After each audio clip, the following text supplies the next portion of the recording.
नमस्कार छोट्या मित्रांनो, मी आज तुम्हाला ससा, माकड, कावळा आणि हरिण यांच्या चौघाच्या मैत्रीची गोष्ट सांगणार आहे. चला मी गोष्टीला सुरुवात करते. एका मोठ्या जंगलात एक कावळा, एक हरिण, माकड आणि एक ससा राहत होते. ते चौघेही खूप पक्के मित्र होते. ते रोज संध्याकाळी एका मोठ्या वडाच्या झाडाखाली जमायचे आणि दिवसभराच्या गप्पा मारायचे. माकड त्यांना झाडावरून फळे काढून खायला द्यायचे. ते खूप मस्ती करायचे. मग काय होतं, एके दिवशी नेहमीप्रमाणे कावळा, माकड आणि ससा झाडाखाली जमले, पण हरिण तिथे आलेच नाही. बराच वेळ झाला तरी हरिण न आल्यामुळे तिघेही काळजीत पडले. कावळ्याने झाडाच्या शेंड्यावर जाऊन पाहिले तेव्हा त्याला लांबवर हरिण एका शिकाऱ्याच्या जाळ्यात अडकलेले दिसले.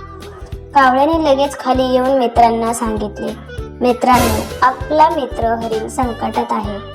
ते शिकाऱ्याच्या जाळ्यात अडकला आहे. ससा म्हणाला, आपल्याला काहीतरी करावे लागेल. माकडाने एक योजना सुचवली.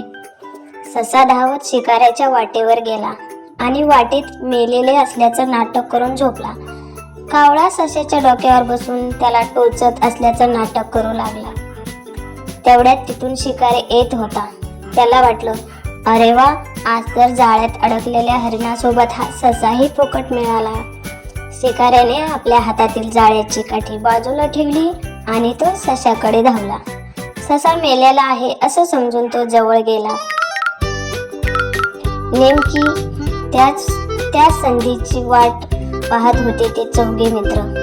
शिकारी सशाकडे धावला तसा ससा ताडकन उठला आणि जोरात पळाला. शिकारी त्याच्या मागे धावू लागला.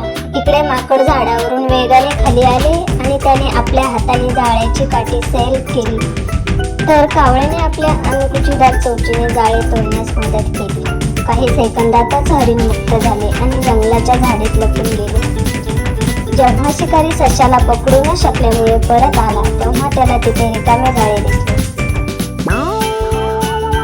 शिकाऱ्याला खूप पश्चाताप झाला आणि तो रिकाम्या हाताने निघून गेला.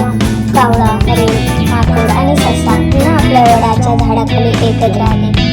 त्यांनी एकमेकांचे आभार मानले. त्यांनी त्यांच्या विजयाचा आनंद एकमेकांना घट्ट मिठी मारत